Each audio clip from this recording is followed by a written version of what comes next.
کہ نہ کھیڈاں گے نہ کھیڈن دیاں گے. میاں صاحب جانتے ہو ساڈی باری آندے ہو نا. یہ مت سمجھنا کہ ہمیں جنگ نہیں آتی، ہمیں ہی جنگ آتی ہے. کراچی والوں کا پتہ ہمیشہ ترک کا پتہ ہوتا ہے. پاک فوج زندہ باد، پاکستان بائندہ باد.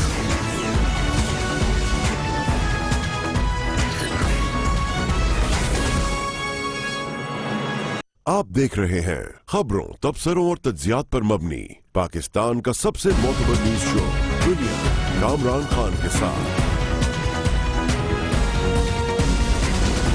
السلام علیکم، میں ہوں کامران خان. پاکستان کی بین الاقوامی سطح پر بدنامی کا ایک بڑا واقعہ آج ہوتے رہ گیا ہے. پاکستان کی خوش قسمتی ہوئی جب آج کراچی ایئرپورٹ پر کسٹمز حکام نے ایک کارروائی کی اور کراچی ایئرپورٹ کے اصفہانی ہینگر پر کھڑے بوئنگ 777 طیارے سے تقریباً 27 کلو گرام ہیروئن برآمد کی ہے. انٹرنیشنل مارکیٹ میں کہا جاتا ہے کہ یہ کروڑوں ڈالر کی ہیروئن ہو سکتی ہے، لیکن خوش قسمتی سے اور مستعدی سے یہ واقعہ ہوا ہے. جہاز کے اندر مختلف مقامات پر یہ بہت مہارت سے چھپائی گئی تھی، تقریباً 27 کلو گرام ہیروئن، اور پاکستان میں شاید ہی کسی بھی ایئر کرافٹ سے اتنی بڑی تعداد میں ہیروئن اس سے پہلے برآمد نہیں ہوئی ہے. یہ واقعہ اس لیے بھی انتہائی تشویشناک ہے کہ پاکستان جو کہ 80 اور 90 کی دہائی میں پوری دنیا میں بدنام رہا ہے ڈرگ سمگلنگ کے حوالے سے. یہاں سے جو ڈرگز جاتی تھی پوری دنیا میں، پاکستان کا نام بہت بدنام ہوا. اس کے بعد پاکستان میں بڑی مستعد کارروائیاں ہوئی، اینٹی نارکوٹک فورس بنی اور اس کے بعد سے کافی بہتری آئی اس پوری سچویشن میں. لیکن ایک بار پھر پاکستان سے منشیات کی اسمگلنگ کے حوالے سے خبریں آ رہی ہیں، اور آج کا واقعہ اس لحاظ سے بہت ہی تشویشناک واقعہ ہے. پی آئی اے کا یہ بوئنگ 777 طیارہ ہفتے کو اسلام آباد سے جدہ روانہ ہوا تھا اور اتوار کو جدہ سے واپس لاہور اترا تھا، اور اسی روز یہ طیارہ لاہور سے مسافروں کو لے کے کراچی پہنچا تھا. اس حوالے سے ابھی فی الحال یہ ایگزیکٹلی شاید نہیں پتا ہے کہ یہ ہیروئن کس جگہ سے اس طیارے پہ لوڈ کی گئی تھی اور اس کا آخری مقام کیا تھا. ابتدائی تحقیقات میں یہ بات ثابت نہیں ہو سکی کہ طیارے میں ہیروئن اسلام آباد، جدہ، لاہور یا کراچی ایئرپورٹ سے کہاں سے لے کر جائی گئی ہے، لیکن اس بارے میں ہم معلومات حاصل کریں گے. لیکن اس کی منزل مقصود کیا تھی ابھی فی الحال اس سلسلے میں اطلاعات نہیں ہیں. گرفتاریوں کی اور اس بڑے گینگ کے بارے میں مستعدی سے تحقیقات جاری ہے. انتہائی تشویشناک واقعہ پاکستان سے ہیروئن اسمگلنگ کی اور یہ بہت بڑی کوشش جو کہ ناکام بنائی گئی ہے، اس پر بات کرتے ہیں. اور اس کے لیے اسٹوڈیوز میں ہمارے ساتھ موجود ہیں پاکستان کی کسٹم سروس کے ایک نامور آفیسر اور کراچی میں کلیکٹر کسٹمز جناب طارق خدا. بہت بہت شکریہ خدا صاحب، آپ نے ہمیں جوائن کیا ہے. لکیلی یہ واقعہ ہونے سے رہ گیا ہے. اب تک کی جو ڈیٹیلز ہمارے پاس موجود ہیں اس کی اوریجن اور اس کی ڈیسٹینیشن کے بارے میں کیا معلومات ہے؟ جی، پراما فیشی تو یہ لگ رہا ہے کہ دس واز ٹرانسپورٹڈ فرام اسلام آباد. وہاں سے چڑھا اور جدہ کے لیے تھا، وہاں کسی وجہ سے ان لوڈ نہیں ہو سکا. طیارہ واپس آتا ہے لاہور، پیسنجرز کو اتارتا ہے اور مینٹیننس کے لیے کراچی پہنچتا ہے. ہینگر میں مینٹیننس اور ریپیئر کے لیے یہ کوئی 10 دن اس کو رکھتے ہیں پی آئی اے والے. ہمیں پھر اطلاع ملی تھی کہ یہ اس طیارے میں یہ ہے، اور ہم نے پھر اس کے اوپر مطلب صبح کو اس کے اوپر کارروائی کر کے اس کی کیویٹیز کے اندر L4 ایک جگہ ہوتی ہے پلین کی جہاں 777 میں there is some cavity inside، تو وہاں سے پھر یہ بڑی ہیوج کیچ نکلی ہیروئن کی. تو ڈیسٹینیشن تو موسٹ پرابلی گلف کنٹری تھی.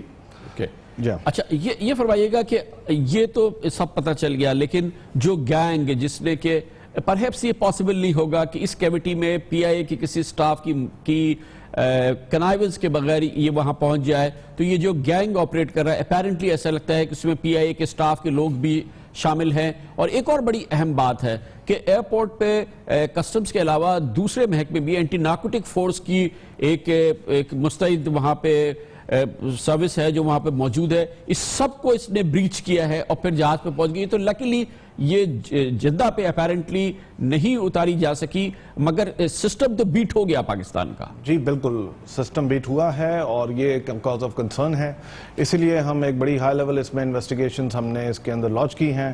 وی should be starting off tomorrow to Islamabad انشاءاللہ، اور دیکھیں گے کہ ویسے تو پی آئی اے کا عملہ جو مینٹیننس کا ہے جو ڈپلائڈ ہوگا in Islamabad, most probably they will be of course involved, لیکن اب ان کو رسائی کس حد تک کیسے ملی to tell the aircraft, اور کیونکہ یہ 27 کلو گرام یہ چھوٹی وہ نہیں ہے، اٹس اے بگ وہ، اٹ کی ناٹ بی کنسیلڈ اپنے جیب میں، وہ سامنے لے کے جائی گئی ہوگی. پھر کوئی ایسا عملہ جس نے وہ گرل کھول کے آرام سے اس کے اندر اس کو ڈالا، پھر اس کو واپس بند کیا. تو ان آل فیئرنیس تو بالکل یہ پوائنٹ آؤٹ ہو رہا ہے کہ اس میں پی آئی اے کا عملہ بھی انوالوڈ ہے.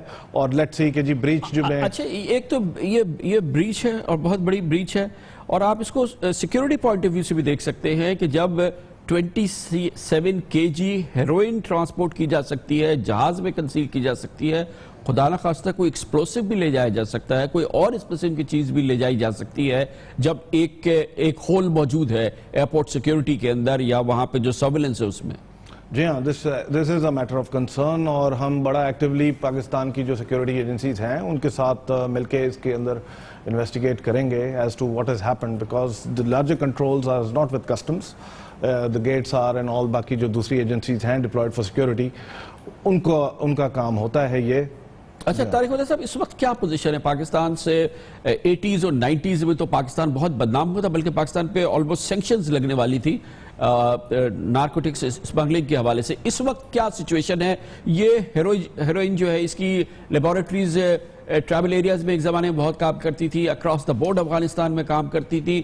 پاکستان اس وقت ٹرانس شپمنٹ پوائنٹ ہے، اور یہ پاکستان کے ذریعے ایک زمانے میں ایسیٹک انہائیڈریٹ جو کہ اس کے لیے ایک انگریڈینٹ اسینشل انگریڈینٹ ہوتا تھا، اس کی بڑی اسمگلنگ ہوتی تھی. یہ سین اس وقت کیا ہے؟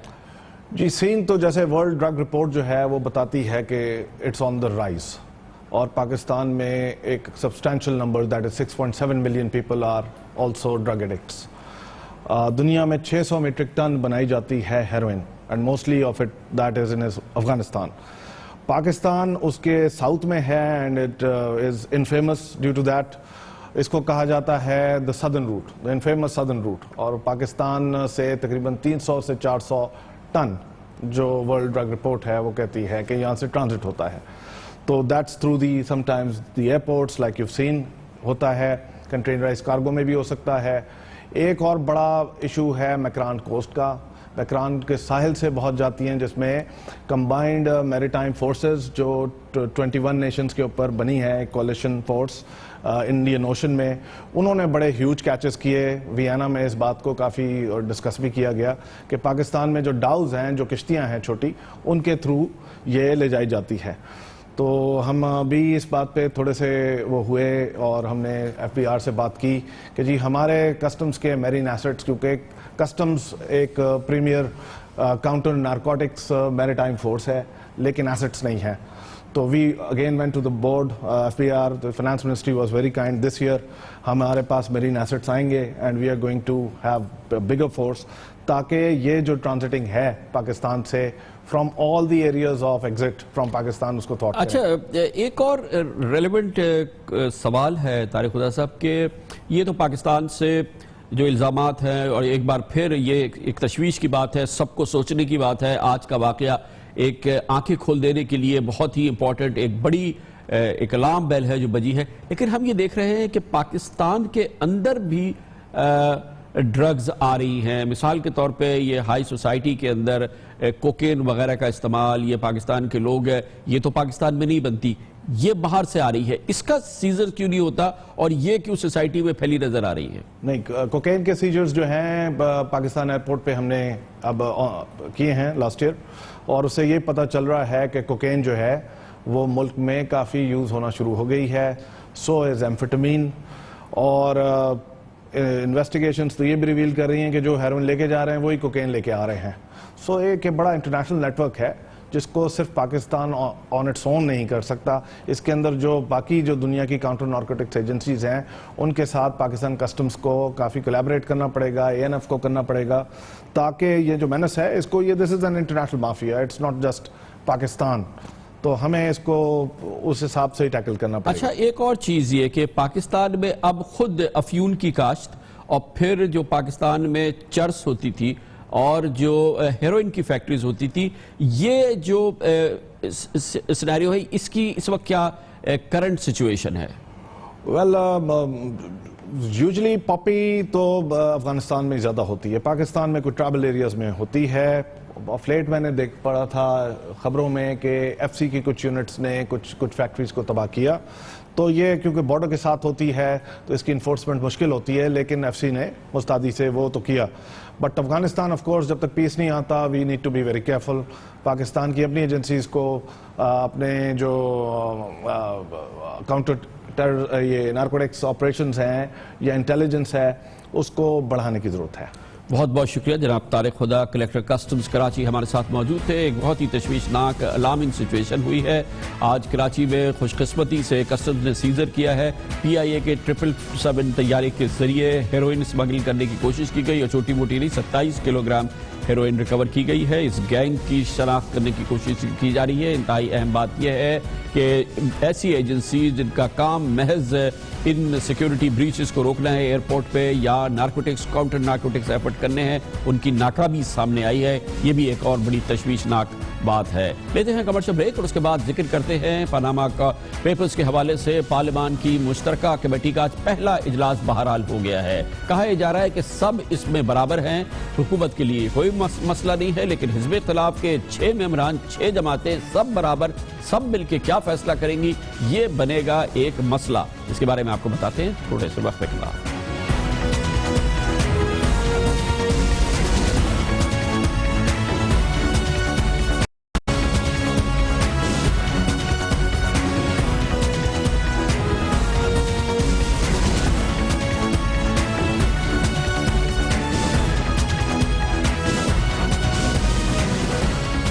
پاناما لیکس پر کسی بھی تحقیقاتی عمل کو شروع کرنے سے پہلے کا عمل کا آغاز آج ہو گیا, جب پاناما لیکس پر حکومت اور اپوزیشن کی مشترکہ پارلیمانی کمیٹی کا پہلا اجلاس ہوا.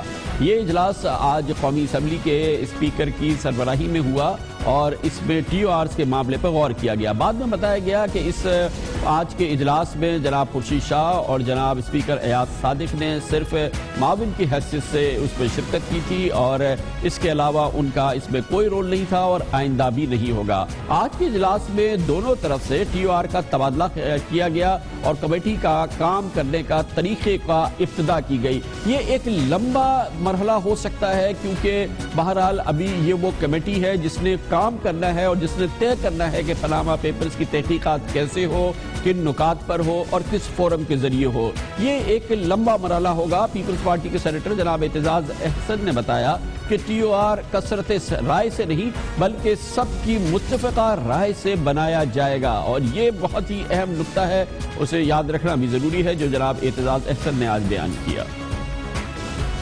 یہ دونوں ڈرافٹس ایکسچینج ہو گئے ہیں, ان پہ مزید مذاکرات ہوں گے, بحث ہوگی, گفتگو ہوگی. یہ دو ٹیموں کی آمنے سامنے بیٹھ کے مذاکرات ہیں. اس میں کوئی یہ طے ہوا ہے کہ کوئی اکثریتی فیصلہ نہیں ہوگا, تمام ممبران کے کنسنسس سے اتفاق رائے سے فیصلے ہوں گے. یہ بھی فیصلہ آج ہوا ہے. اگر یہ فیصلہ ہوا ہے تو بہت ہی مشکل فیصلہ ہے. حکومت کے 6 اراکین ہیں, ان میں کوئی اختلاف ہو یہ امکان نہیں ہے, لیکن 6 اراکین 6 جماعتیں ہیں حزب اختلاف میں اور ہر جماعت کا اپنا مختلف موقف ہے پاناما لیکس کے حوالے سے اور مختلف ان کا رویہ ہے پاناما لیکس کے حوالے سے. یہ بھی آج فیصلہ ہو گیا کہ جہاں پر یہ بات طے ہو گئی کہ تمام لوگ اس پہ متفق ہوں گے تو وہی فیصلہ ہوگا. یہ بھی فیصلہ ہو گیا کہ آج کے اس کمیٹی کا, اس فورم کا کوئی سربراہ نہیں ہوگا.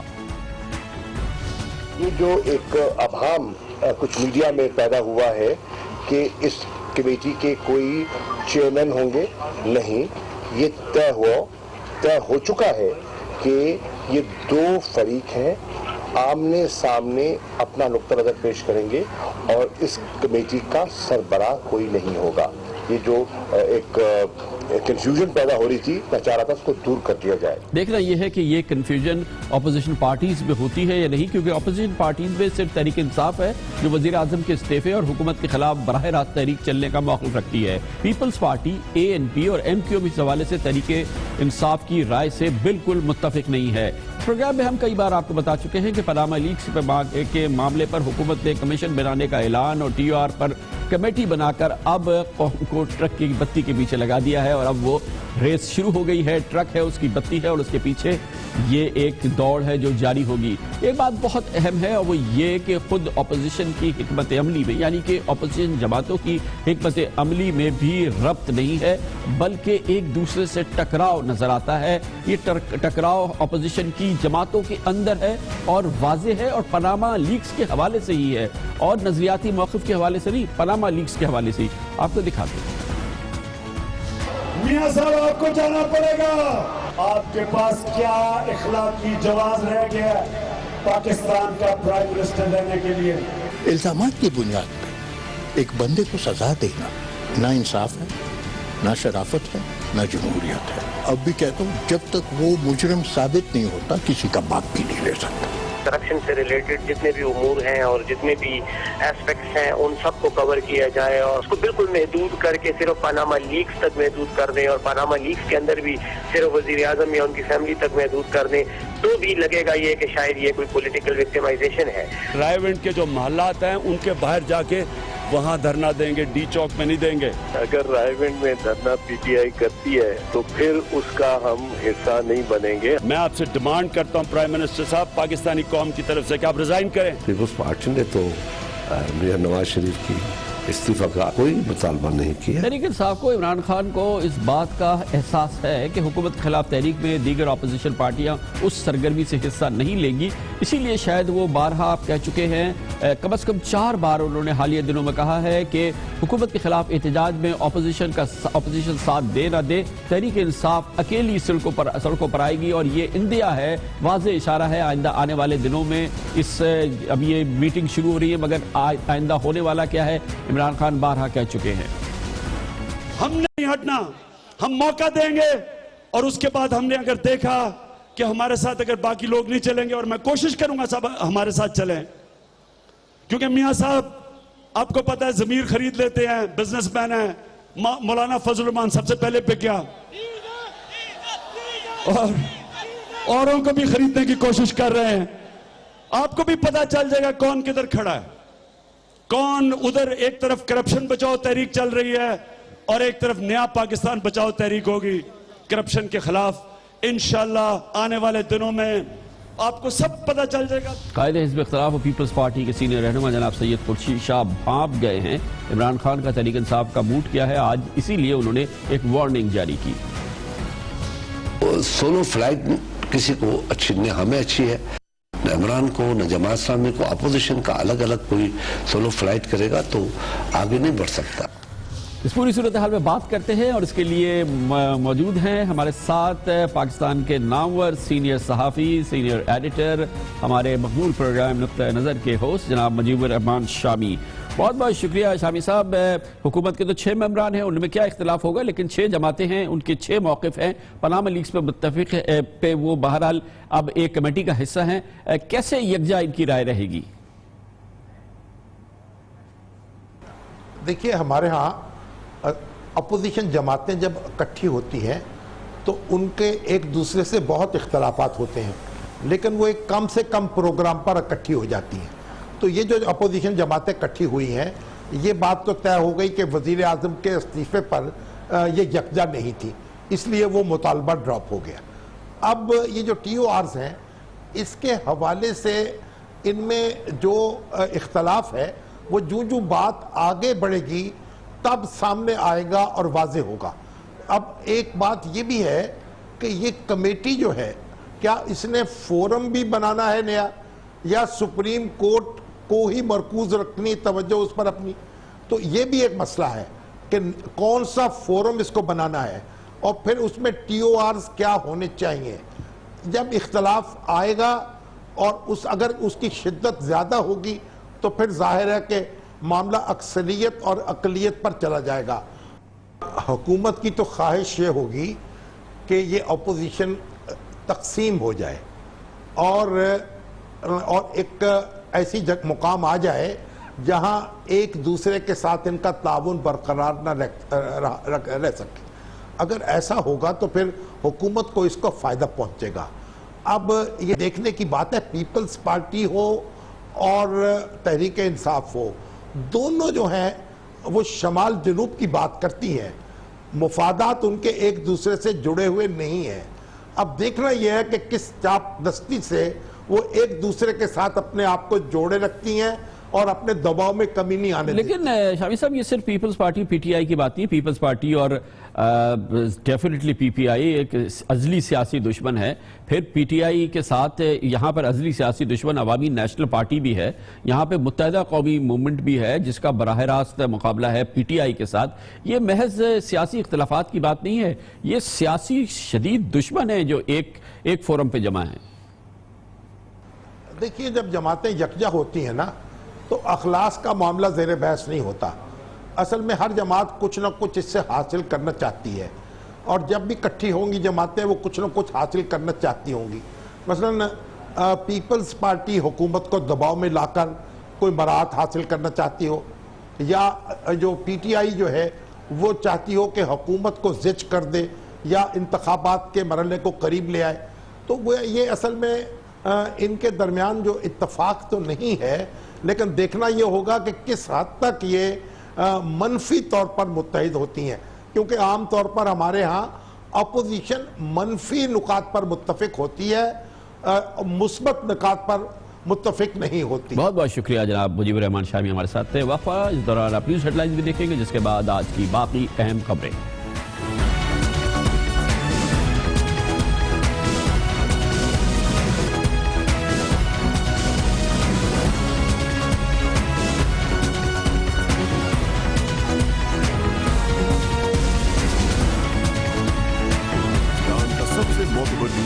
آپ دیکھ رہے ہیں خبروں, تبصروں اور تجزیات پر مبنی پاکستان کا سب سے معتبر نیوز شو دنیا, کامران خان کے ساتھ. ایک پاکستان کی ریاست کا ملا منصور کے حوالے سے امریکی ڈرون حملے پر احتجاج کا سلسلہ جاری ہے. امریکہ کے ساتھ آج احتجاج میں ایک غیر معمولی واقعہ ہوا ہے جب چیف آف آرمی سٹاف نے امریکہ کے پاکستان میں سفیر ڈیوڈ ہیلی سے ملاقات کی. یہ ملاقات GHQ میں ہوئی جس میں چیف آف آرمی سٹاف نے بلوچستان کے ضلع نوشکی میں امریکی ڈرون حملے پر شدید تشویش اور اپنے تحفظات کا اظہار کیا. Army chief general Raheel Sharif نے کہا کہ ڈرون حملہ ملک کی خود مختاری کی خلاف ورزی ہے اور ایسے واقعات سے پاک امریکہ تعلقات متاثر ہو سکتے ہیں. انہوں نے امریکی سفیر سے کہا کہ ڈرون حملے علاقائی استحکام اور امن کے لیے بھی معاون ثابت نہیں ہوں گے. جنرل راحیل نے امریکی سفیر ڈیوڈ ہیلی سے کہا کہ دہشت گردی کے خلاف جنگ میں پاکستان کی کوششیں, کامیابیوں اور قربانیاں بے مثال ہیں. جنرل راحیل شریف کا آج یہ براہ راست احتجاج امریکی سفیر کے ساتھ یقینی طور پہ سفارتی حوالے سے بھی ایک غیر معمولی واقعہ ہے, کیونکہ عمومی طور پہ ایسے معاملات میں دفتر خارجہ کی جانب سے ہی احتجاج کو کافی سمجھا جاتا ہے یا حکومتی احتجاج کو حکومتی وزراء کی جانب سے. حکومت پاکستان نے اس غیر معمولی واقعے کے حوالے سے اس کی اہمیت کا اندازہ اس بات سے لگایا جا سکتا ہے کہ اس سلسلے میں پہلے تو دفتر خارجہ نے بھرپور احتجاج کیا, پھر حکومت پاکستان کی جانب سے کل وفاقی وزیر داخلہ جناب چودھری نثار علی خان نے اس واقعے کے مختلف پہلوؤں پر روشنی ڈالی, اس پر شدید احتجاج کیا اور اس بات کا اظہار کیا کہ یہ امریکی حملہ دراصل پاکستان کے حوالے سے ایک بہت بڑی سنگین ڈیولپمنٹ ہی ہے اور دوسری جانب افغانستان میں امن قائم کرنے کے لیے مذاکراتی عمل کو سبوٹاج کرنے کی ایک بڑی کوشش ہے, سازش ہے. یہ کہا کل وفاقی وزیر داخلہ نے, اور آج ریاست پاکستان کی جانب سے جو رد عمل ہے وہ تکمیل پر پہنچا جب غیر معمولی طور پر chief of army staff general Raheel Sharif نے ملاقات کی امریکی سفیر سے اور ان پہ اس واقعے کے حوالے سے اپنے احتجاج اور تحفظات کو ریکارڈ کرایا۔ اسی دوران ایک اور اہم خبر آئی ہے سامنے، اور وہ امریکی اخبار وال اسٹریٹ جرنل نے کہا ہے کہ اس کو امریکی انٹیلیجنس حکام نے کہا ہے کہ امریکہ کو ملا منصور کے زیر سوال رابطوں کے آلات اور فون سے نقل و حرکت کا پتہ چلا تھا، اور امریکی ڈرون پہاڑیوں میں نچلی پرواز کر کے ریڈار سے بچ کر پاکستان کی فضائی حدود میں داخل ہوا۔ ملا منصور کی گاڑی ایک جگہ رکے پر حملہ موخر کیا گیا، جب گاڑی دوبارہ چلی تو میزائل سے نشانہ بنا دیا گیا۔ حملے کے بعد ڈرون کچھ دیر تک فضا میں منڈلاتا رہا، اور جب ملا منصور کی ہلاکت کا یقین ہو گیا تو ڈرون واپس افغانستان چلا گیا۔ اس میں یہ بات زور دے کے کہی گئی ہے کہ یہ بات صحیح ہے کہ دراصل امریکی ڈرون نے پاکستان کی فضائی سرحدوں کی بھرپور خلاف ورزی کی، پاکستان کی سوورنٹی کی بھرپور خلاف ورزی کی، اس تمام انڈرسٹینڈنگ کی، مفاہمت کی بھرپور خلاف ورزی کی جو اس حوالے سے امریکہ اور پاکستان کے درمیان شاید کسی سطح پہ موجود ہے، جس کے مطابق امریکہ اس قسم کی کارروائیوں پر پاکستان کو آگاہ بھی کرتا ہے اور انہیں محدود رکھتا ہے پاکستان کے قبائلی علاقوں میں۔ یہ غیر معمولی واقعہ تھا کیونکہ یہ حملہ بلوچستان میں کیا گیا، بلوچستان میں اس قسم کا پہلا حملہ ہے اور پاکستان کے سیٹلڈ ایریے میں کیا گیا، اور اس کے لیے جیسا کہ آج وال اسٹریٹ جرنل نے کہا ہے کہ باقاعدہ امریکی ڈرون طیارہ پاکستان کی فضائی حدود میں داخل ہوا ہے۔ اسی حوالے سے یہ بات اہم ہے، اسی لیے شاید یہ بات ہے کہ پاکستان میں ہر سطح پر اس حوالے سے امریکہ سے احتجاج کیا جا رہا ہے،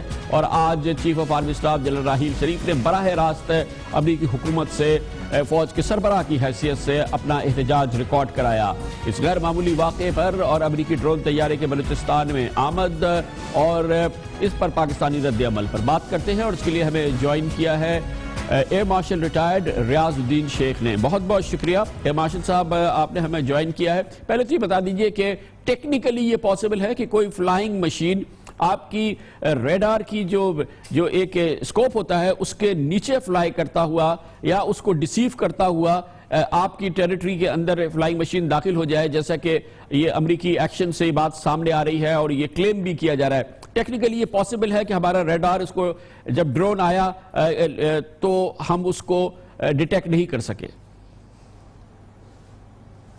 السلام علیکم کامران، بالکل یہ جس جگہ سے یہ حادثہ پیش آیا ہے یہ ہے ایک جگہ جو نوکنڈی ایک ہماری چیک پوسٹ ہے اور دال بندین کے درمیان، جو ایک ڈیزرٹڈ ایریا ہے جہاں پہ ہمارا کوئی ریڈار کوریج نہیں ہے۔ یہاں پہ کوئی ایسی ایکٹیویٹی نہیں ہے جس کی وجہ سے ہمارا ریڈار یہاں پہ کوئی ہو۔ ہمارا جو قریبی ریڈار ہے وہ سبنگلی کے قریب ہے اور اس سے تھوڑا سا آگے ایک ہے، مگر وہ دونوں ایسے ریڈار ہیں جو اس کو ڈیٹیکٹ نہیں کر سکتے تھے۔ دال بندین کا جو ایئرپورٹ ہے اس کے اوپر ایسا کوئی ریڈار ہے نہیں جس کے ساتھ اس طرح کے اس نوعیت کی کوئی سی چیز جیسے ڈرون کو ڈیٹیکٹ کیا جا سکے۔ تو اس کا مطلب یہ بھی ہو سکتا ہے کہ امریکہ کو یہ معلومات تھی، یا آبویسلی امریکہ کے پاس یہ کوریج ان کے پاس تھی، ان کو پتا تھا کہ یہ بلینک ایریا ہے اور یہاں سے ہم ڈرون داخل کریں گے تو یہاں پہ پاکستان کی ریڈار کوریج ہی نہیں ہے، تو امریکہ نے اس کا بھرپور فائدہ اٹھایا۔ بالکل، بلکہ خالی یہی نہیں کہ ان لوگوں نے اس کا بھرپور فائدہ اٹھایا، انہوں نے ساری کے ساری جو اس کی ایکٹیویٹی ہے اس کو ایسے رکھا ہے کہ ہم لوگ یہ حملہ بھی کریں گے، اس گاڑی کو ماریں گے بھی، اس کے بعد ہم اتنا ٹائم ہوگا ہمارے پاس کہ جو پاسپورٹ وہاں پہ گرانا ہے وہ آدمی کوئی جائے گا، جا کے وہاں پاسپورٹ بھی چھوڑے گا، وہاں پہ شناختی کارڈ بھی چھوڑے گا، اس کے بعد وہ وہاں سے نکل بھی جائے گا۔ اس سارے پیریڈ میں اس کی سیفٹی کے لیے ہم لوگ کوئی نہ کوئی بندوبست کر کے رکھیں گے۔ تو یہ ایسے نہیں تھا کہ انہوں نے خالی یہ جگہ دیکھی تھی کہ جہاں پہ ریڈار کوریج نہیں ہے، مگر انہوں نے وہ ایسی جگہ پک کی تھی جہاں پہ ان کو یہ پتا تھا کہ کہیں اور بھی یہاں پہ ڈیٹیکشن نہیں ہوگی کافی عرصے تک۔ اور جب ہمیں اطلاع ملی ہے یہ 7 گھنٹے اس حادثے کے بعد بتایا گیا ہے کہ یہ ہوا ہے، اور وہ جب ان کا جو آدمی وہاں پہ تھے، جو ہیومن ریسورس تھے، جو ان کے گراؤنڈ پہ ریسورسز تھے، جنہوں نے ان کے انفارمیشن دی ہے کہ گاڑی اب یہاں رکی ہے، گاڑی یہاں سے چلی ہے، اور اس کے بعد جا کے وہاں پاسپورٹ وغیرہ گرائے ہیں، وہ سارے لوگ اپنی جگہ اپنا کام کر کے اپنا زیادہ تر افغانستان کے اندر واپس داخل ہو گئے ہیں. اس کے بعد ہمیں یہ اطلاع دی گئی. اچھا اس کے اندر سب سے بڑی ضروری چیز جو ہے نا وہ دیکھنے کی کامران یہ ہے کہ اس کے ساتھ یہ کرنے کا وجہ کیا ہے, کیا میسیج مل رہا ہے, کیا آپ کو میسیج دیا گیا ہے پاکستان کو, اور جو لوگ پاکستان کے ساتھ ہیں ان کو کیا میسیج دیا گیا ہے کہ آپ اگر سمجھتے ہیں کہ پاکستان کے ساتھ ہیں تو کیا آپ سمجھتے ہیں سیف ہیں, آپ سیف نہیں ہیں. یہ ایک میسیج ہے. اور اگر وہاں پہ مولانا فضل الرحمان ہے اور جو افغانستان میں بیٹھے ہوئے ہیں ان کو کہتے ہیں اگر آپ ہمارے ساتھ ہیں تو آپ سیف ہیں. یہ انہوں نے ایک اس طرح کا اب شروع کیا ہے کہ جو میرا خیال ہے ان لوگوں نے پورا دیکھا نہیں ہے. یہ کاؤبوائش ایٹیٹیوڈ تھا, یہ ڈیوڈ ریمنڈ والا نمونہ ہے. اسی طریقے سے کہ آپ نے گن نکال لیا اور دو لوگوں کو شوٹ کر دیا ہے بغیر یہ سوچے ہوئے کہ اس کی ریپرکشنز کیا ہوں گی. یہ اس کی ریپرکشنز بہت ہوں گی اور یہ سوچنا چاہیے کہ ان کے یہاں پہ بہت سارے ڈیوڈ ریمنڈز ہیں اور یہاں پہ اگر اسی طرح کی مہم شروع ہو گئی کہ اب جو ہم دیکھتے ہیں اور جو سمجھتے ہیں کہ یہ ان لوگوں کو انفارمیشن پرووائڈ کر رہے ہیں, جو ہم لوگ سمجھتے ہیں کہ کبھی کبھی ضروری ہے کہ ان کو انفارمیشن ملنی چاہیے, تو اگر ان کے ساتھ بھی اسی طرح کا سلیقہ شروع ہو گیا تو پھر کیا ہوگا.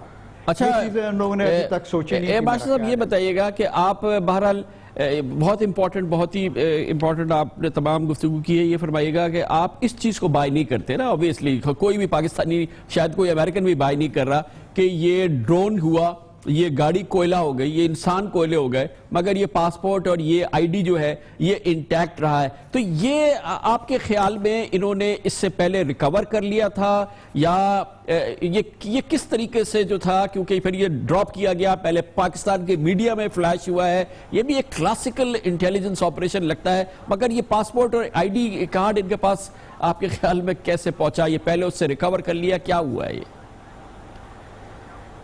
یہ بالکل ان کا کوئی نہ کوئی ایسا آدمی ہے جو مولانا منصور کا ٹرسٹڈ آدمی تھا جس نے یہ ان سے لیا گیا ہے, اور یہ پھر طالبان خود ہی اس کو ڈیٹیکٹ کر لیں گے. پھر وہ یہاں پہ ہو, افغانستان میں ہو یا کہیں پہ بھی ہو, اس کو وہ خود ڈیٹیکٹ کریں گے, اس کا خود پتہ کرنا یہ اب ان کا اپنا کام ہے. مگر جہاں تک آدمی سوچ جاتی ہے وہ یہی ہے کہ ان کا کوئی آدمی تھا جو بہت قریبی تھا ان کے مولانا کے, اور جنہوں نے یہ پاسپورٹ اور آئی ڈی کارڈ اٹھایا ہوا تھا, اور جب یہ حادثہ ہوا ہے اس کے بعد جا کے اس جگہ موقع پر جا کے چھوڑ کے آئے ہیں. یہ ویسے ہی ہے جیسے آپ دیکھتے ہیں 9/11 میں کہ آپ نے جہاز ایک گیا ہے, آپ کی بلڈنگ ساری ڈسٹروائے ہو گئی ہے, اس کے بعد آپ کو پاسپورٹس مل گئے ہیں. یہ اس طرح کی چیزیں نظر میں آتی ہیں. پھر اچھا بھائی صاحب, اب ہمارے پاس کیا اسکوپ آف ریاکشنز ہے, ہمارے ریسپانسز میں کتنی ہمارے پاس فلیکسیبلٹی ہے, ہم کس طرح سے, ہم آرمی چیف نے بلا کے امریکن ایمبیسڈر سے پروٹیسٹ کر لیا, ہم نے امریکن ایمبیسڈرز کو فورن آفس میں بلا کے کر لیا, ہمارے انٹیریئر منسٹر نے بہت زیادہ گھن گرج کی تقریر کر دی, اس کے علاوہ کیا آپشن ہے؟ دیکھیے گا, میرا خیال ہے ایک تو چیز ہمارے کو یہ میرا خیال ہے آرمی چیف نے ان کو بلایا نہیں ہے. بالکل اس کی وضاحت میں میرا خیال ہے کرنی ضروری ہے. وہ خود آئے ہیں اور میرا خیال ہے انہوں نے اپنی ایکسپلینیشن یا کیوں یہ کرنے کی ضرورت پڑی ہے, میرا خیال ہے انہوں نے کچھ بات کہی ہے جو میرا خیال ہے کہ آرمی چیف نے انہوں نے کہا ہے کہ جو آپ کہہ رہے ہیں اس سے ہم مطمئن نہیں ہیں, کیونکہ آپ کی ڈوئل پالیسی ہے. آپ کہتے ہیں کہ آپ you are fighting against terrorism, اور آپ ایک جگہ پہ مولانا فضل الرحمان کو بٹھا کے بیٹھے ہوئے وہاں پہ, جو آپ کو پتہ ہے کہ وہاں پہ ساری ایکٹیویٹی پاکستان کے اندر کر رہا ہے, اور یہاں پہ ہے ایک آدمی جو افغانستان میں نہیں ہے پاکستان میں ہے, اور انٹرنیشنل بارڈرز کراس کر کے آپ نے یہ ریڈ لائن جو ڈرا کی ہوئی تھی اس کو آپ نے کراس کر کے اس طرح کی چیز کی ہے. لیکن اس کے ریئیکشن کس طرح کے ہوں گے؟ یہ ایک چیز میں آپ کو انٹرپٹ کر کہ اس میں بھی کتنی بلیٹنٹ اور کتنی ایک آؤٹ ریجس قسم کی پالیسی ہو سکتی ہے کسی بھی ملک کی, افغانستان کی یا یونائٹڈ اسٹیٹس کی, کہ صرف ملا فضل اللہ نہیں ہے, وہاں پہ ملا خلیفہ منصور بھی ہے جس نے کلیم کیا ہے کہ اس نے آرمی پبلک سکول میں یہ قتل عام بچوں کا 200 بچوں کا قتل عام کیا ہے. اس میں خلیفہ منصور ہے جس نے کہا ہے کہ میں نے باچا خان یونیورسٹی پہ حملہ کیا ہے. یہ ملا فضل اللہ ہے جو کہتا ہے کہ جی کہ میں نے پاکستان میں بھرپور قتل عام کرا ہے. ان کو پروٹیکٹ کرنا, ان پر اٹیک نہ کرنا, ان کو سیکیور کرنا, آخر اس کے لیے بھی تو ایک انبلیویبل قسم کی پالیسی ہے اور اس میں ایک آؤٹریجس قسم کی پالیسی لگتی ہے. یہ میں نے جیسے کہا نا کہ یہ بہت کاؤبوئش ایٹیٹیوڈ اور کاؤبوئش پالیسی ہیں. آپ دیکھیے گا دنیا بھر میں اس طرح کی چیزیں کی جا رہی ہیں جس کی وجہ سے آرڈر جو ہے نا ورلڈ آرڈر وہ ڈسٹرب ہو رہا ہے. یہ اس طرح ہی کی چیزیں ہو رہی تھیں جب آپ کا لیگ آف نیشنز کا کام کرنا ختم ہو گیا تھا. اسی طرح یونائٹڈ نیشنز بھی اب ایک سائیڈ لائن ہو گیا ہے. سیکورٹی کاؤنسل کا کوئی اہمیت نہیں رہی ہے کیونکہ جب اس طرح کی چیزیں کرتے ہیں جو انٹرنیشنل لاء کو وائلیٹ کر رہا ہو اور اس طرح اس بلیٹنٹلی وائلیٹ کر رہا ہو کہ آپ اپنے پاس ان لوگوں کو بٹھا کے بیٹھے ہوئے ہوں جو کرمنلز ہیں اور دوسری طرف جو لوگ آپ سے بات نہیں کر رہے ہیں تو اس کو آپ کہتے ہیں کہ وہ کرمنل ہیں, اس کو آپ دوسری ایک جگہ پہ جا کے مارتے ہیں. اس کو اگر خاص کر کے یہاں پہ کیوں پاکستان میں مارنے کی کیا وجہ تھی, کیوں ایران میں کیوں نہیں, دبئی میں کیوں نہیں, اور جگہ جہاں پہ وہ ٹریول کر رہے تھے جن کا وہ سارے پاسپورٹ جس کے اوپر پتہ ہے, جیسے کہتے ہیں کہ ہمیں پتہ ہے کہ آپ یہ ٹریول کر رہے تھے, کہنا وہ یہ چاہتے ہیں کہ آپ کے پاس ہمیں پتہ ہے کہ یہ آپ کے ساتھ تھا, ہمیں پتہ ہے کہ آپ کے ملک میں رہ رہا تھا, ہمیں پتہ ہے کہ یہ یہاں آ جا رہا تھا, مگر ہم نے آپ کے یہاں آ کے اس کو مارا ہے تاکہ ہم یہ ایک میسیج دیں سب لوگوں کو, آپ کو اور باقی جو لوگ آپ کے ساتھ ہیں, کہ ہم لوگ ایسے بھی کر سکتے ہیں. اگر یہ میسیج ہے تو میرا خیال ہے بہت خطرناک میسیج ہے, اور اس کے لیے ہمارے اور ان کے پچھلے 60-65 سالوں کے مراسم جو ہیں اس کے اوپر اور دنیا بھر میں, اور یہ خالی پاکستان میں ہی نہیں ساری دنیا دیکھ رہی ہے. میں کچھ عرصہ پہلے میں گیا تھا پولینڈ میں اور چیکوسلوواکیا میں جہاں پہ ابھی یہ نپس کر رہے ہیں میسائلز وغیرہ. اگر آپ ایک کامن آدمی سے بات کرتے ہیں تو وہ اپنا کنسرن دکھاتا ہے کہ یہ امریکنز اس طرح آتے ہیں اپنا کام کرا کے پھر ہمارے کو چھوڑ کے چلے جاتے ہیں. تو کیا یہی کر رہے ہیں پاکستان کے ساتھ پچھلے 65 سال کے ساتھ جو ہمارا ان کے ساتھ رہا ہے؟ ہمارے پاس 3 ملین یہاں پہ افغان ریفیوجیز ہیں.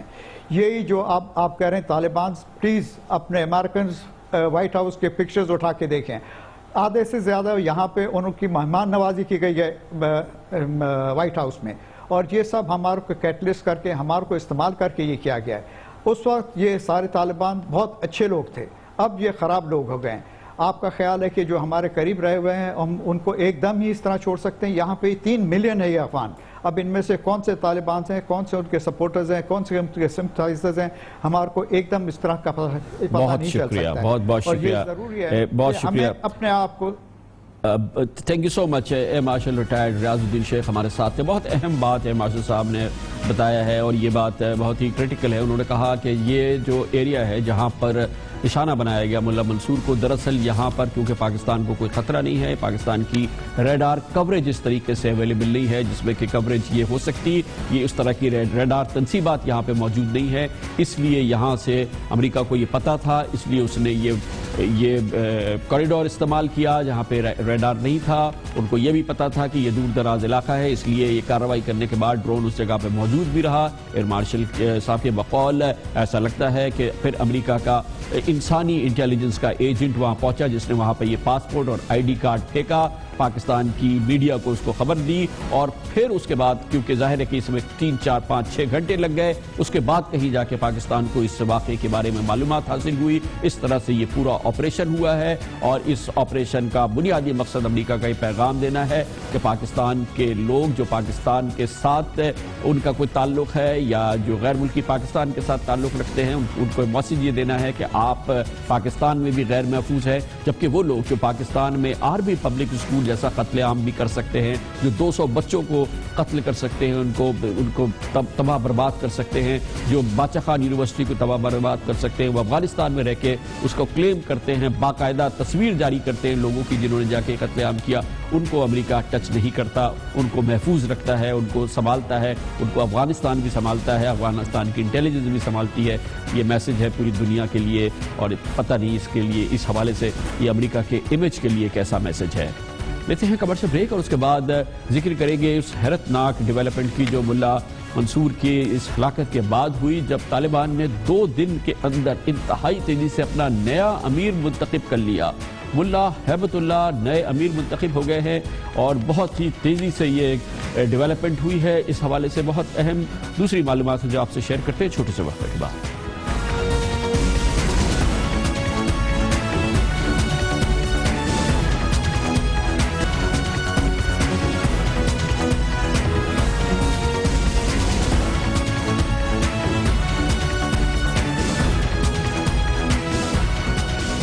Welcome back. خیال تو یہ تھا کہ ملا اختر منصور کی ہلاکت کے بعد طالبان تتر بتر ہو جائیں گے.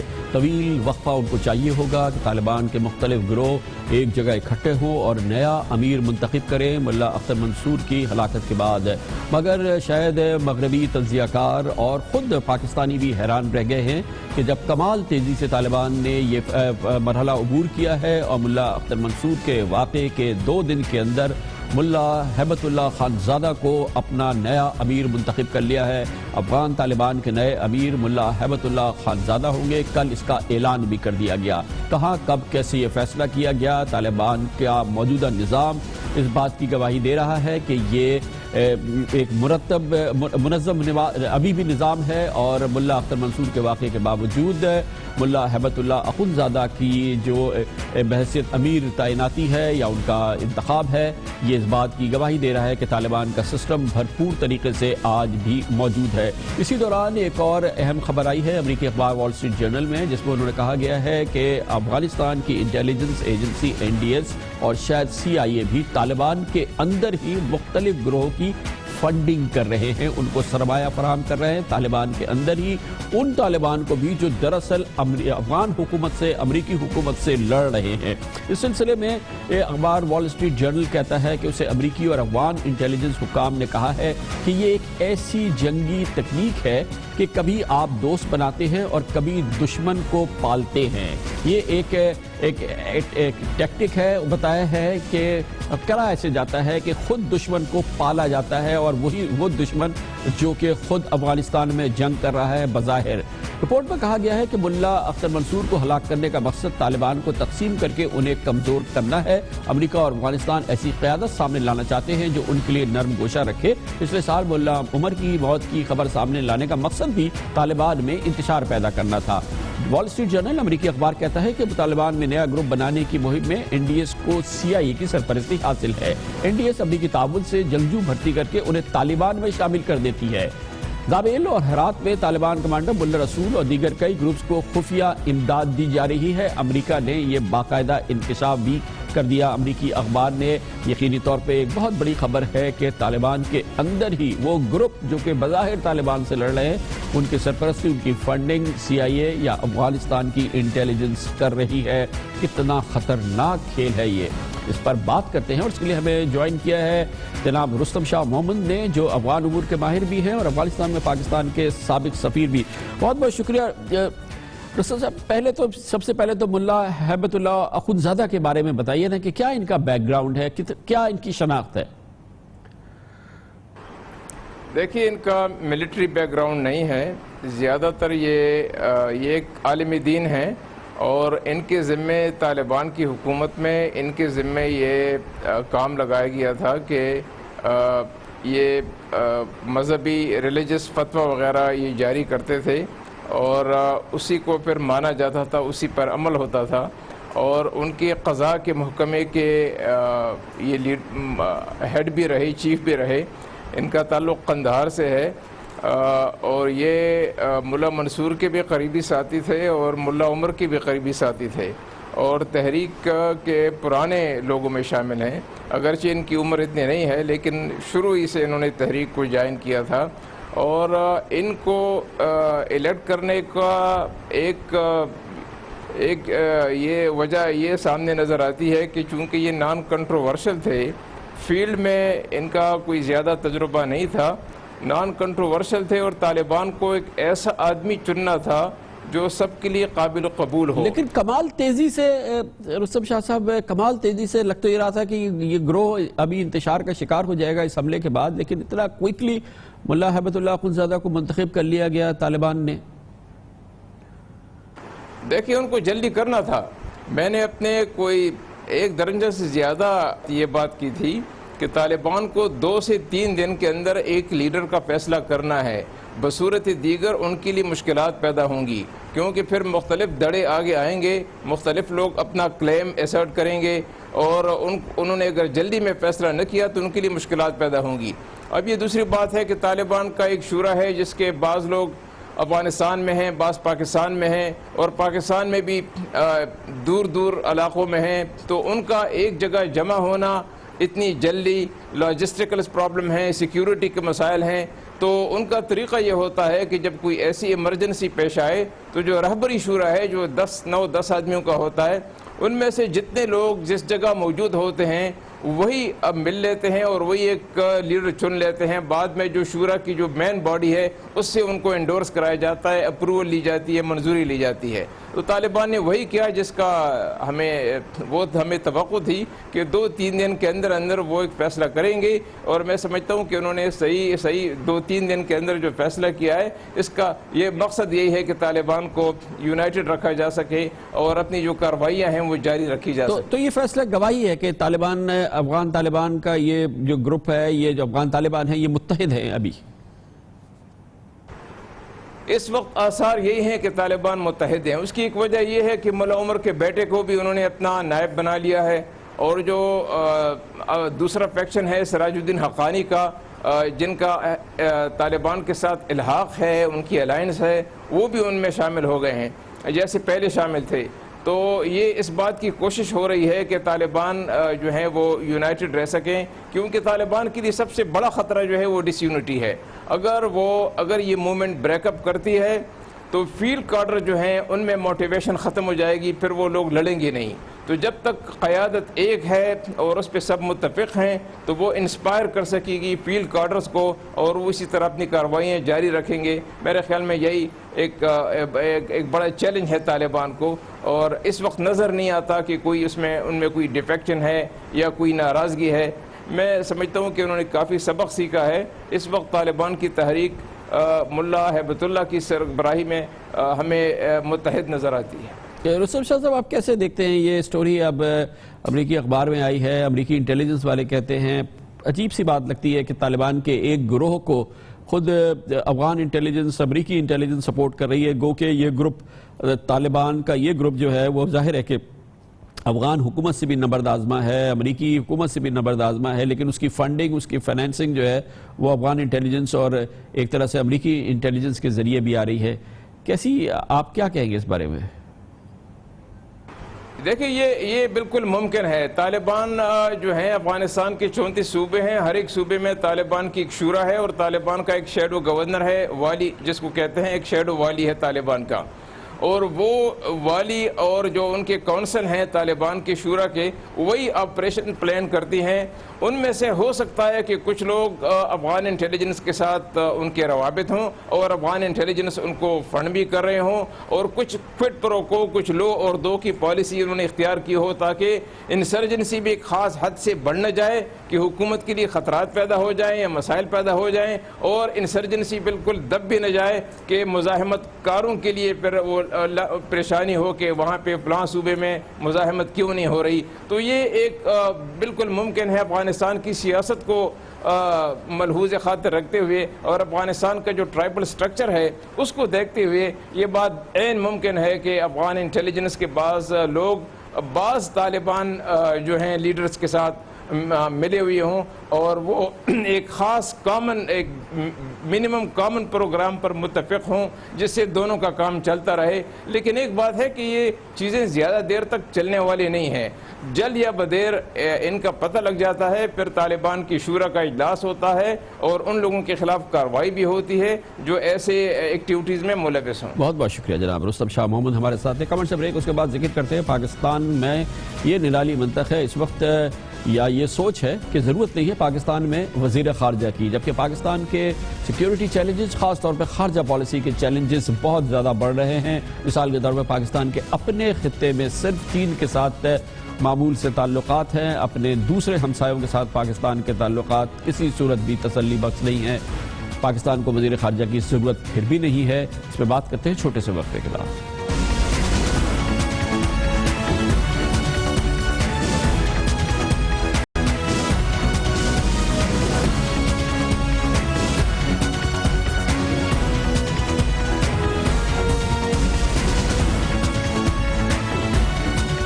شاید اتفاق ہو، وزیر اعظم جناب نواز شریف کی 40 رکنی کابینہ ہے. اس میں بین الصوبائی رابطے کا بھی وزیر ہے، موسمیاتی تبدیلی کا ایک وزیر ہے، قومی امور کا ایک وزیر ہے، اور ایک وزیر ہے جس کا کام ہے بین المذاہب ہم آہنگی. ایک وزیر ہے قومی ورثے کا اور ایک پارلیمانی امور کا بھی وزیر ہے برائے نام، اور بھی کئی وزیر ہیں، لیکن اگر نہیں ہے اس 40 رکنی کابینہ میں پاکستان کی تو اس میں وزیر خارجہ نہیں ہے۔ وزیر خارجہ پاکستان میں کوئی نہیں ہے اور 3 سال حکومت ہو گئے وزیر اعظم جناب نواز شریف کی۔ اس وقت وزارت خارجہ کی ذمہ داریاں بٹی ہوئی ہیں، ایک جانب جناب سرتاج عزیز ہیں اور ایک جانب جناب طارق فاطمی جو وزیر اعظم کے مشیر خارجہ اور معاون خصوصی برائے امور خارجہ ہیں۔ اس طرح سے یہ وزارت خارجہ کا نظام ہے جو کہ اس وقت چل رہا ہے، اور پاکستان کے جو فورن پالیسی کے حوالے سے چیلنجز ہیں وہ بڑھتے جا رہے ہیں۔ اس کی ایک چھوٹی سی مثال اور مگر بہت اہم مثال یہ ہے کہ پاکستان کے اپنے ہمسایوں کے ساتھ تعلقات بھی اس وقت نارمل نہیں ہیں۔ پاکستان کے 3 بڑے ہمسائے یعنی کہ ہندوستان، افغانستان اور ایران، ان سے پاکستان کے تعلقات بہرحال ہیں، ضرور رسمی تعلقات بھی ہیں، مگر گرم جوشی دور دور تک نہیں ہے۔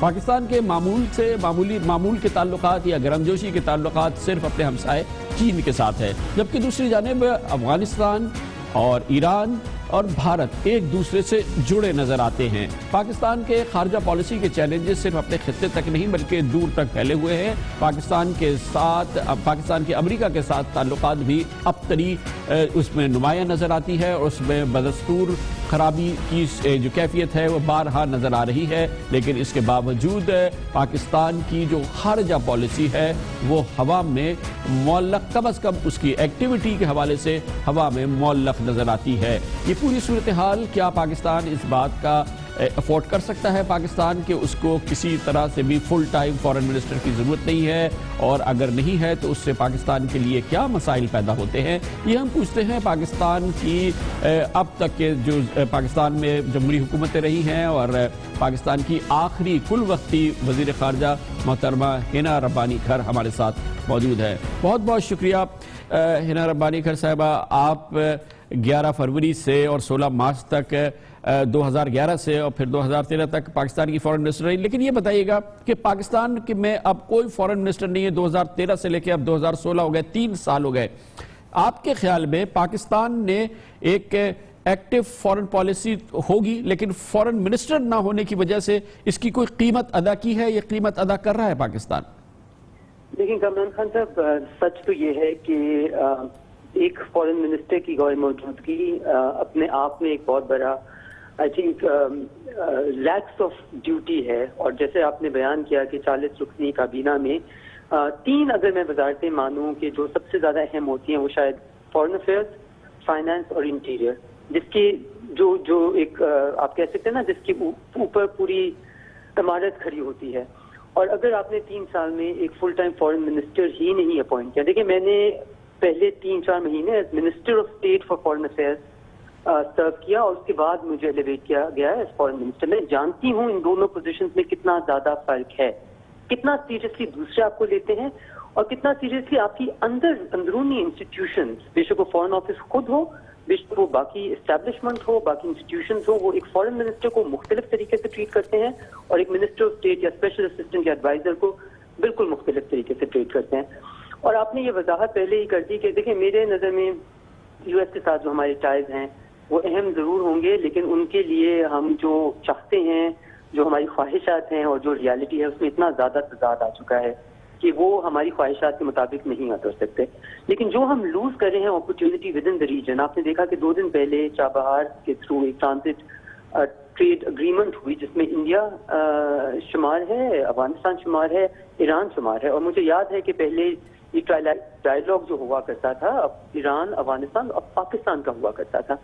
تو ہم نے اس حالات میں ابھی جو اختر منصور کا قصہ ہوا ہے، پاکستان کو چپ لگ گئی ہے، پوری دنیا نے اپنا موقف دے دیا، پوری افغانستان نے کہہ دیا کہ جی اختر منصور کی وفات ہو گئی، امریکہ نے کہہ دیا کہ جی وہ کل ہو گئے، پاکستان جس کے پاس ان کی ڈیڈ باڈی ہے وہ ابھی تک کچھ نہیں کہہ سکا۔ فورن آفس کی طرف سے جو اسٹیٹمنٹ آئی اس میں لکھا ہے دے اسٹل سیکنگ کلیریفیکیشن، مطلب 72 آورز سے بھی زیادہ گزر گئے، تو یہ یقیناً ایک غیر ذمہ دارانہ۔ اچھا یہ بھی فرمائیے گا کہ کیا ود ان فورن آفس بھی جو کہ فورن منسٹری ہے، منسٹری آف فورن افیئرز ہے، اس میں اگر ایک فل فلیجڈ فورن منسٹر نہیں ہے، اس کا کوئی لیڈر نہیں ہے، ایڈوائزرز ہو یا اسپیشل اسسٹنٹ وغیرہ ہو، وہ خود کتنا سفر کرتی ہے منسٹری؟ دیکھیں یہ تو دو لیول پہ بات ہے نا. جو سچ ہے وہ یہ ہے کہ پہلے ہی پاکستان جیسے ملک میں بیرون ملک اور پاکستان کے اندر بہت سارے سوالات اٹھتے ہیں کہ فورن پالیسی کو لیڈ کون کرتا ہے. یہ سوالات اپنی جگہ شاید درست ہوں, شاید جائز ہوں, ایک ہماری ہسٹری رہی ہے, لیکن اس سے بھی زیادہ امپورٹنٹ یہ ہے کہ جو کانسٹیٹیوشنل ذمہ داری آپ کو دی گئی ہے وہ ذمہ داری لینے کے لیے کیا وہاں پہ کوئی لیڈرشپ موجود بھی ہے کہ نہیں, جو اپنا رول, جو اس کا کانسٹیٹیوشنل رول ہے, جو اس کی اسپیس ہے وہ لینے کے لیے تیار ہو. یہاں پہ تو دیکھیں لوگ مختلف طرف دیکھ رہے ہوتے ہیں, اور میں یہ فورن آفس میں سرو کر کے یہ میرا ماننا ہے, اور یہ میں نے خود دیکھا ہے, میں نے باقی منسٹریز میں بھی سرو کیا ہے, لیکن اس منسٹری میں جتنی انسٹیٹیوشنل اسٹرینتھ ہے ہم اس کو ویسٹ کر رہے ہیں. یہاں پہ پورے پاکستان میں صرف اگر فورن پالیسی کو مینج کرنا اور یہ چھوٹی چھوٹی قواعدیں, ڈپلومیٹک نیوانسز کو جاننا, صرف فورن آفس کے لوگوں کو ٹریننگ دی جاتی ہے. اگر آپ یہ کام کسی اور کے ذمہ کر دیں گے یا آپ ایک خلل, ایک ویکیوم چھوڑ دیں گے, تو کوئی نہ کوئی آ کے جو اس کے لیے ٹرین نہیں ہوگا, جو اس کے لیے کیپیسٹی نہیں ہوگی جس میں, وہ اس ویکیوم کو فل کرے گا. اور پھر آپ نے دیکھا کہ ہم نے کافی وزٹس میں, میرے نظر میں پریزیڈنٹ روحانی کا وزٹ ایک بہت بڑی اپرچونٹی پاکستان نے لوز کر دی, کیونکہ ہم نے بجائے اس کے کہ ہم ان کو ایک اچھا استقبال دیتے, ان کو ان کے ساتھ آگے چیزیں بڑھاتے, ہم نے ان کو اوپر بلیم گیم کر کے اپنے ہی نیبر کو واپس جیت دیا. بہت بہت شکریہ. ہنا ربانی کھر بتا رہی تھی کہ قیمت تو پاکستان ادا کر رہا ہے. مکمل پاکستان کے پاس وزیر خارجہ نہیں ہے, ہمارے پاس بین المذاہب کی ہم آہنگی کے لیے وزیر ہے, ہمارے پاس موسمیاتی تبدیلی کے لیے وزیر ہے, ہمارے پاس صوبائی ہم آہنگی کے لیے وزیر ہے, لیکن ہمارے پاس وزیر خارجہ نہیں ہے. اور حالت یہ ہے کہ ہمارے اس خطے میں جو 4 ممالک ہیں ان میں سے صرف چین کے ساتھ ہمارے معمول کے گرمجوشی کے تعلقات ہیں. افغانستان, بھارت کے ساتھ ہمارے تعلقات محض رسمی رہ گئے ہیں, سطحی ہیں, اور ایران کے ساتھ بھی تعلقات کسی صورت میں بھی گرم جوش تعلقات نہیں ہیں. ایران کے صدر محمد حسن روحانی کچھ عرصے قبل پاکستان آئے اور وہ موقع بھی پاکستان نے ضائع کر دیا, مگر وزیر خارجہ فی الحال اپوائنٹ نہیں کیا ہے. لیتے ہیں کمر سے بریک اور اس کے بعد ذکر کرتے ہیں وہ نوحہ جو اکثر ہم سناتے ہیں, وہ کراچی پاکستان کا سب سے بڑا شہر, اس کی تباہی. ہم نے آپ کو کچھ دن پہلے بتایا کہ 100 منصوبے کراچی کے لیے جو رکھے گئے تھے پچھلے بجٹ میں, اس کے لیے 75 ارب روپے بھی رکھے گئے تھے. وہ 100 منصوبے اس 9 مہینے گزر جانے کے بعد, تقریباً 10 مہینے گزر جانے کے بعد اسی جگہ پہ کھڑے ہیں, 1 انچ آگے نہیں بڑھے. اور 75 ارب روپے جو اس کے لیے مختص کیے گئے تھے اس میں سے بھی کوئی خرچ نہیں ہوا, وہ پیسے بھی ویسے کے ویسے موجود ہے. گورننس کی تباہی, گورننس کی مسماری جو ہے وہ سب سے زیادہ سندھ میں نظر آتی ہے, اور اس کی سب سے بڑی تصویر کراچی میں نظر آتی ہے. شاید اس کی وجہ یہ ہے کہ سندھ کے وزیر اعلیٰ جو کیپٹن ہیں سندھ کی پوری نظام کے, سید قائم علی شاہ صاحب, محترم سید قائم علی شاہ صاحب, وہ ریکارڈ بنا رہے ہیں, عالمی ریکارڈ طویل العمری کے. طویل العمر, پوری دنیا میں ان سے زیادہ طویل العمر کوئی وزیر نہیں ہے. کتنی کیپیسٹی ان کی باقی ہے, ظاہر ہے کہ اس کی عکاسی ہوتی ہے. اس پہ بات کرتے ہیں اس ریکارڈ پر ایک چھوٹے سے وقفے کے بعد.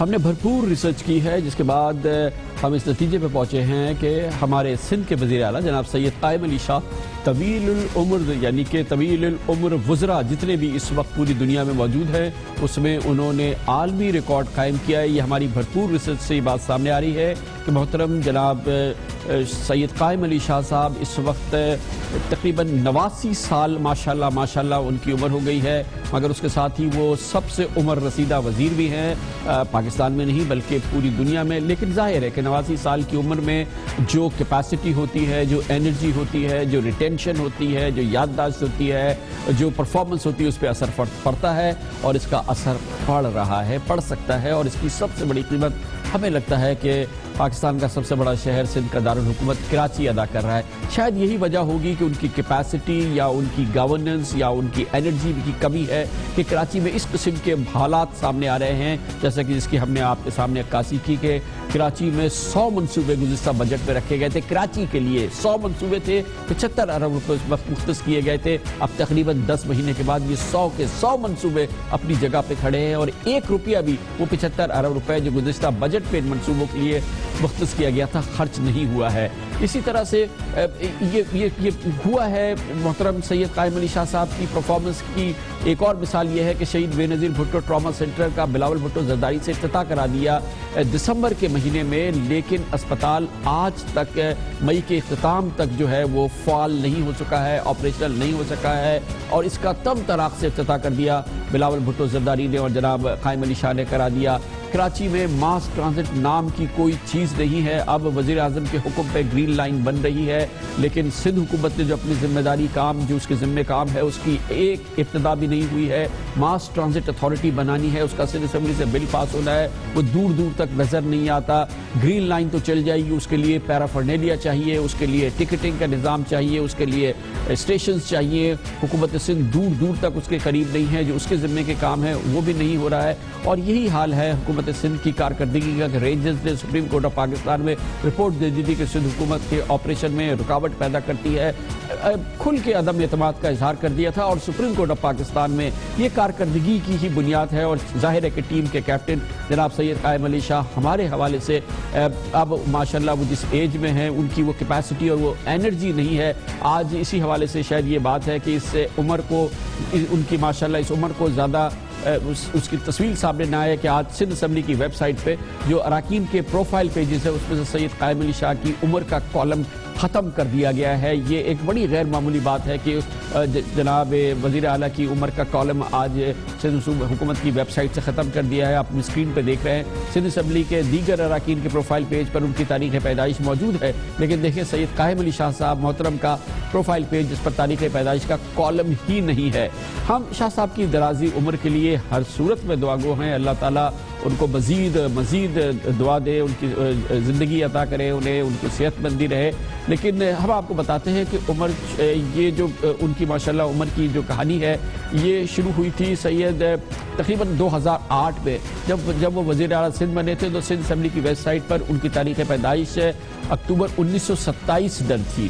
سید قائم علی شاہ جب 2013 میں وزیر اعلیٰ سندھ بنے تو وزیر اعلیٰ ہاؤس کی جانب سے ویب سائٹ پر ان کی تاریخ پیدائش 1933 ہو گئی، یعنی کہ 5 سال میں 6 سال عمر کم ہو گئی، اور یہ ویب سائٹ پہ ہوئی، اور اب اس ویب سائٹ سے یہ عمر کا کالم ہی ہٹا دیا گیا ہے۔ اصل عمر کے مطابق شاہ صاحب نے اب بھارتی پنجاب کے وزیر اعلیٰ پرکاش سنگھ بادل کی طویل العمری کا ریکارڈ بھی توڑ دیا ہے، جن کی تاریخ پیدائش 8 دسمبر 1927 ہے، یعنی وہ 88 سال کے ہیں، لیکن اب ہمارے محترم قائم علی شاہ صاحب جو ہے وہ ماشاءاللہ اب ان کی عمر جو ہے تقریباً 89 سال ہو گئے ہیں، اور جناب قائم علی شاہ صاحب کہتے ہیں وہ ایکٹیو ہے، اور انڈیا کے بھی جو طویل العمر اور عمر رسیدہ سیاستدان ہیں ان سے زیادہ ایکٹیو ہیں، ان سے زیادہ پرفارم کر رہے ہیں۔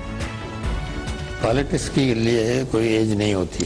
یہ جو انڈیا کا پرائم منسٹر تھا وہ تو 85 سال کا تھا، پتہ نہیں کتنا تھا، جو کانگریس کا تھا، اس پر تو تنقید نہیں ہوئی۔ میں جتنا کام کرتا ہوں 10 آدمی بھی اتنا نہیں کرتے ہوں گے۔ ارباب صاحب نے کتنا کام کیا، وہ صرف اپنے ضلع تک محدود تھا۔ پورے سندھ میں گھومتا ہوں میں، پورے سندھ کا ٹور کیا ہوا ہے، ہر ایک ورکر کو جانتا ہوں میں۔ یقیناً اس سے قبل 74 سالہ جناب رونلڈ رمسفیلڈ امریکہ کے وزیر دفاع تھے، 75 سالہ سعودی وزیر خارجہ شہزادہ سعود الفیصل تھے، مگر جناب سید قائم علی شاہ نے یہ تمام ریکارڈ توڑ دیے ہیں، کیونکہ ماشاءاللہ ان کی عمر تقریباً 89 سال ہے۔ دنیا میں اس وقت زمبابوے کے 92 سالہ رابرٹ مگابے ہیں، وہ ہیڈ آف اسٹیٹ ہیں، برطانوی ملکہ الزبتھ ہیں، ان کی عمر بھی تقریباً 90 سال ہے، لیکن وہ وزیر اعلیٰ سید قائم علی شاہ سے زیادہ عمر کے ہیں، مگر ان کا مرتبہ اور ان کا کام جو ہے وہ ایک سمبولک ہے۔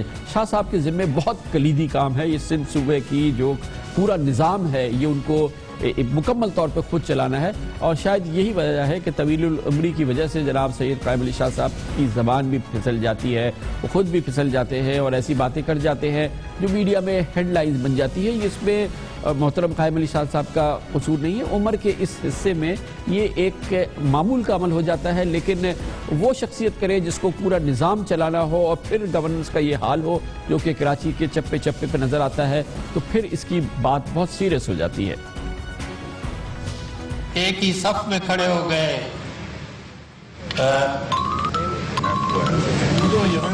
محمود آیا، نہ کوئی بندہ رہا نہ